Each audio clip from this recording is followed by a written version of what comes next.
Okay, so gluing. As you see, I've put my marks here so I know that everything's going to be lined up properly.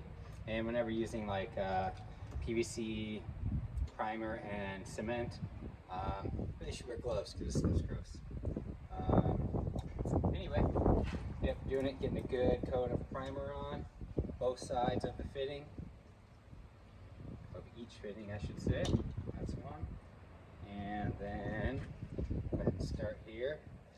Get a good coat of glue. I like using this medium because it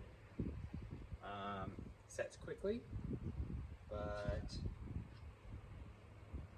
isn't too quick, and it also gives you a little bit of time to get your fittings together before it's set. So now, notice I made kind of a long mark, so as I wiggle this on, I don't cover it, you know, from my dry fit test run. So I'm just going to seat that back, lined up, bam, and that one's in.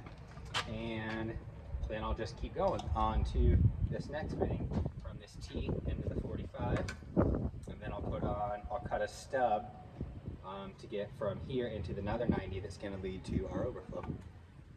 Bink.